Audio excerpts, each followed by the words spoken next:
once again. On behalf of Institute of Interfaith Dialog and Student Association of Intercultural and Interfaith Dialog, I would like to welcome you all for tonight's event.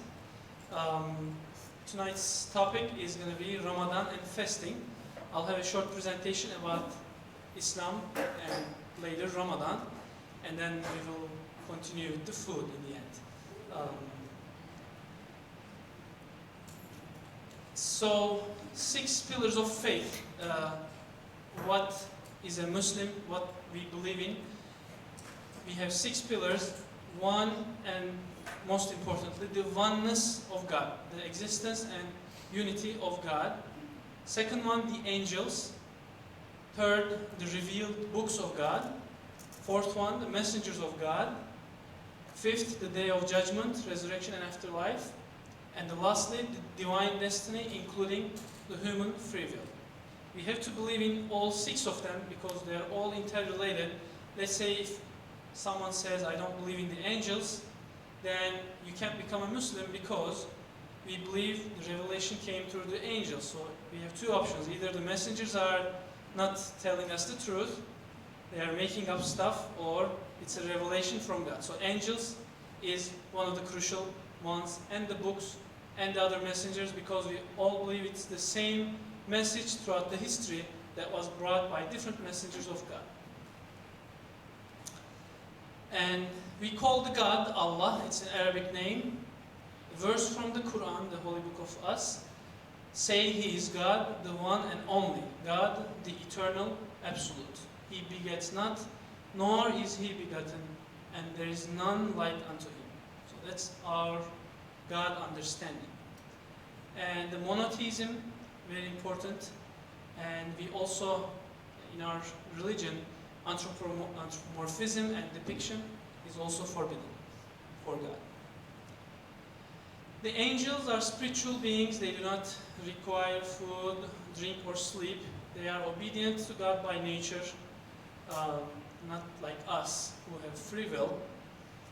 4 important angels: Gabriel, who brings the revelations; Azrael, the angel of death; Michael, controls natural events; and Israfil is the one who would start the day of resurrection.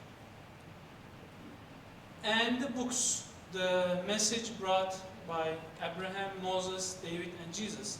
To be a Muslim, we have to believe in Abraham, we have to believe in Moses, we have to believe in Jesus, we have to believe in the books that was sent to them, the Torah and the Bible in the original form.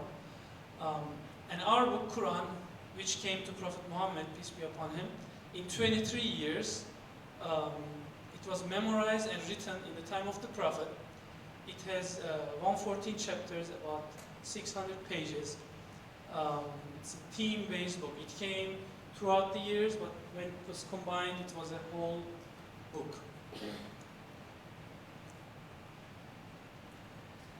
And the messengers. We, as Muslims, have to believe in all the messengers. 25 of them are mentioned in the Quran. Their names are mentioned. But there are many more messengers that we don't know of the names. But they are like light bulbs from the same source.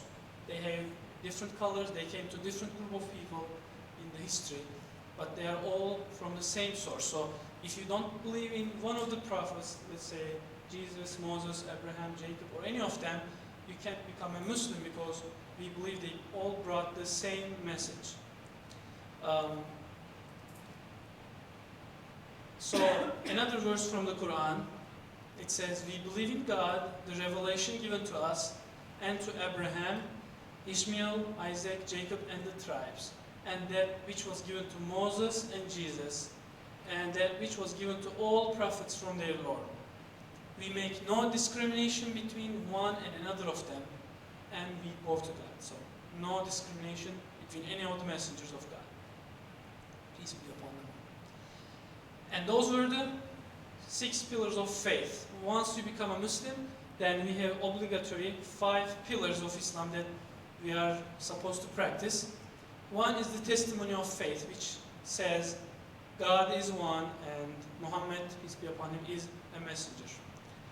and the 5-time daily prayer, which is not of the topic of today, fasting 1 month during Ramadan, which is, we'll explain more, the obligatory almsgiving, it's an annual charity that you must give 2.5% of your set aside money, your wealth, the money that you are not using. We call in Turkish under the pillow money. So that money you need to give 2.5%, 1/40th of it every year as a charity. And once in a lifetime, if you have the health and if you have the wealth, if you can afford, pilgrimage to Mecca, the originated place of Islam. The month of Ramadan, which we are in now, another verse from the Quran will read, "O you who believe, fasting is prescribed for you as it was prescribed for those before you," implying the Christians, Jews, and the other tribes, "that you might achieve piety." So, what is piety? Piety in Arabic, taqwa, the righteousness and the piety. Another verse, it says, "The most honored by Allah amongst you are those best in taqwa," piety. So there is no difference of a black and a white, Hindu and a Turkish, European or an African. So no difference with the race, no difference with the ethnicity or any other thing that differentiates human beings. The only thing that makes one superior to the other is the piety. So we are all like the same, except if we are more pious or righteous, that makes us superior, nothing else. So the other verse above said, the fasting prescribed for you as it was prescribed before you. Those before you meaning the Christians and the Jews. Actually, we had another event a couple of days ago, fasting in Abrahamic traditions at Plymouth Church, and we had a pastor and a Jewish person. They all talked about the fasting from their own perspective. So the month of Ramadan is the 9th month in the Islamic calendar, which follows the lunar calendar, and we are required to fast from dawn to sunset. What is Ramadan? It is an annual training workshop for Muslims. So 1 month among the others, we try to become a better person, we try to improve our relationship with God and relationship with other fellow human beings. It's like a training, 1 month training, you fill up, and then 11 months you finish it, the next year comes, you again need a refill of the good things that you practice in this month. The month of Ramadan is the month when the Quran was sent down as a guidance for mankind, with clear proofs of guidance and the criterion by which to distinguish right from wrong. Another verse from the Quran. So as a guidance for mankind, not for Arabs, not for Turks or Pakistanis, for the whole humanity. It is a message for us to distinguish right from wrong. Another verse from the Quran, it says, "It is better for you that you fast if you only knew." It is better for you that you fast if you only knew. According to Dr. Abash, who is a professor at KCUMB, back in 1983, his work has been referenced throughout the years. He's a friend of mine. He's a professor of biochemistry. Back then, they collected blood samples from volunteers in Turkey, before the Ramadan, during the Ramadan, and after the Ramadan. And they examined the blood samples. They looked at all the biochemicals in the blood. And for the major things, like the proteins, enzymes, the level has not changed. The only difference they saw was the total fat in the blood was dramatically reduced, and the cholesterol, some is good but too much is not good, it dramatically dropped down. Uric acid dramatically dropped down. So everything that we need is important for our living, like the proteins, enzymes, they kept the same end of the Ramadan, but the toxic materials dramatically dropped. So that was an interesting finding of it. So Ramadan is a cleansing physically and also spiritually. And another study, they studied the aging. You cannot stop aging, but you might have a happy aging. So what they found in the end was, for a happy aging, the solution is eat less and live longer. So putting too much burden on the stomach is not so good for the body. So 1 month our stomach is resting, and it's good for the health as well. We don't fast to become healthy. It's just an obedience for the command, but it also has these health benefits. So if we reread the verse one more time, it is better for you that you fast if you only knew. Now it makes much more sense. The requirements, most people know the food and the drink. We don't eat or drink, not even water. That's a question. Not even water? Yes, not even water. And plus, we abstain from intimacy. There are children in the audience, so we'll have some censor on that. So from sunrise till sunset, those 3 are forbidden when you fast. And a saying of the Prophet, peace be upon him, says fasting is not only to restrain from food and drink, but also refrain from obscene acts. Fasting of your ear. Do not listen to harmful things. Or fasting of the eyes is not look at the forbidden things. Or the hand is not to harm another being. Or the tongue is not to backbite or talk back from others. So fasting is not just not drinking or eating, but also as a whole, not doing any harmful act. So it's more than just that. So the 4 dimensions of Ramadan, we have the behavioral dimension, religious, social, and spiritual dimension. It is a means of learning self-control. You have the intention not to eat and drink throughout the day, and you don't. So you become more strong in terms of self-control. The religious dimension is it's a way of experiencing hunger and thus learning sincere thankfulness and appreciation for all God's bounties. So when the time to break the fast comes in, even the loaf of bread or something that you wouldn't like in the regular times, you wouldn't mind eating, would still taste very delicious. So you appreciate more of the water, more of the dry bread, or everything that you have when you feel the hunger. And also you feel the hunger and you can do better empathy. You can understand the situation of the Somalian kids or the African people when you feel the hunger.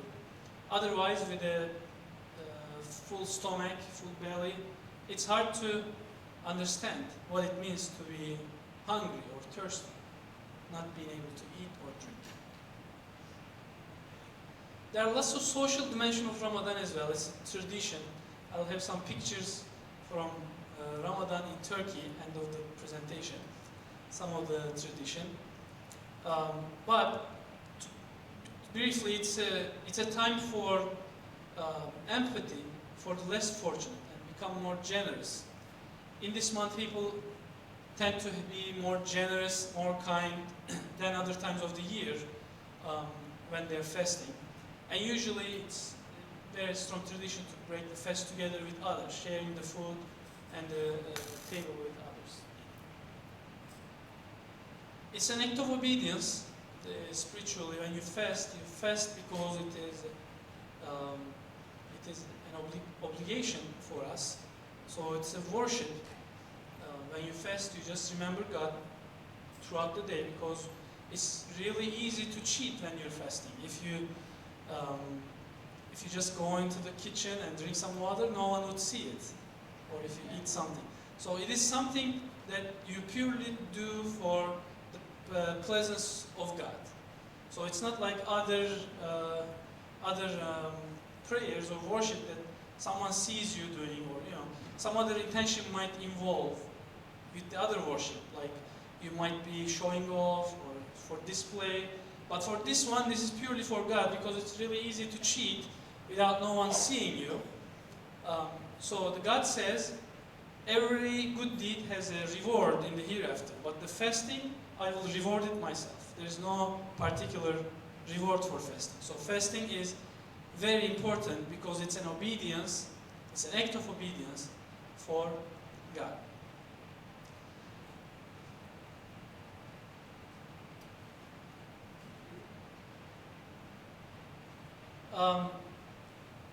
It leads to sincere thankfulness, which is the heart of worship.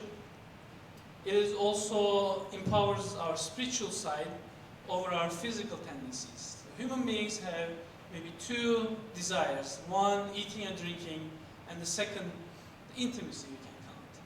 So when you don't do these two acts, you have more tendency to grow more on your spiritual side than your physical side. So fasting helps us attain this one. There's also another story about the self-ego. Once the God wanted to train the self-ego, so he put the self-ego first, into the hard circumstances, like the heart, and then he asked the self-ego, who is me and who are you? And then the self-ego replied, I am myself and you are yourself. And the second time he put it into the cold place, and after that he asked, who am I and who are you? And then he replied, I am myself and you are yourself. Finally, he trained the self-ego with hunger, and then after the hunger he asked, who are you and who am I? Self-ego replied, you are the creator and I am your servant. So hunger has lots to do with the training and the self-control. Lots to do with that. So I hope that was helpful with the understanding of the fasting. Now, some pictures from Turkey. So what kind of culture we grew over the years? One is a tradition. We call this one Iftar, and the one early morning meal that we eat before the dawn is called Sahur. So early morning, people need to wake up and eat something, and then go back to sleep. So we have drummers on the street. In every city, they have drummers and they sing chants, and people would wake up, and then you can give tips to them. Sometimes they are hired by they are volunteers, or sometimes the city hires them. But this is a tradition, like around 3:30 or 4 a.m. in the morning, you would see drummers, boom, boom, boom, boom, and wake people up. So this is an old tradition from Turkey. So that's how the day starts. And we eat the sahur meal, the early morning meal. Usually things with protein that would keep you filled for a longer time, like yogurt, eggs, and other things, breakfast items, tea, and other things. So we wake up, and then we do the sahur, and then we do the morning prayer, if you're practicing 5 daily prayers. And during the day, another tradition is the mukabele. In this whole month, the Quran has 30 chapters, 20 pages of each. So it's a tradition to read the whole Quran in this month, so 20 pages a day. So people come together at the mosques, or sometimes within their own family. So it takes about 45 minutes to an hour. They would recite from the Quran, and they would, in the whole month, they would finish reading the whole Quran. That's also another tradition. And then you fast during the day, and then the time comes for the iftar. We have a special bread for Ramadan bread. This is just done during the Ramadan, and everybody wants to buy it. So next is a bread line. It usually takes 30 minutes, and it can take up to 2 hours just for that nice looking Ramadan bread. And you buy it fresh, with freshly baked. Take it home, and it's it's happiness for people to break the fast with that. But this is, you know, real pictures. And we also have another tradition, the Ramadan cannon. Before the sunset, it's like a sound cannon. They would fire, the fire department. When the time comes to break the fast, all the mosques are waiting for the cannon. So at that right instant, when the cannon is fired, right after that, we have the mosques doing the call for prayer. You know, different, they all start at the same time, right after the cannon, and you start eating. So it's also another tradition to have those, you know, nice writings on the mosques. One says, welcome, oh you, welcome in the Ramadan. It says, welcome Ramadan. And the other one on the bottom says, the Sultan of 11 months. So it's not a regular month, 11 months, just poor 11 regular ordinary months. And there's a Sultan on the top, which is the Ramadan. So it says, Sultan of the 11 months. And the one on the top right says, fast and find the health. Like the verse said, if you only knew, it's good for us. So then comes the call for prayer and the iftar dinners, the dinner where we all share our food with others. So another tradition, the Ramadan Iftar tents. So it's not just like us here doing the iftar dinner. In Turkey you would see in all cities or villages people who wants to do charity, or sometimes the cities, they would set up big tents which would be free for all. People would just go in there, get in the line, get their food, and then eat, and then go home. So if you're trying to get home but you can't make it on time, you can just stop there, eat something, and then go. Another one from the iftar tents. You know, these would be like for hundreds of people. Every day they would serve meal for free. So it is a time for, you know, charity and doing good things. And then after our stomach is fully overly full, you eat too much. That's a problem we need to work on. Then there's a special prayer just for Ramadan, which is late night prayer in the mosque. And this is one of the prayers that you would see many people in the mosque, like the Friday prayer. Every day, it's about, again, takes about 40-50 minutes. It's longer than the regular five times daily prayer. But people do attend these services, and it is very common to see mosques full of people in the Ramadan for the late night prayer. So just last week I was watching the news, and they had a national TV station. They had a program to help the needy in Africa. And, you know, that Africa is having the worst times over the past 60 years, and kids are dying, 10,000, 40,000 they say. So these people you see are celebrities in Turkey, not maybe here, but some of you may know some of them. But these people, they are taking the phone calls from people who wants to do charity for the Africa.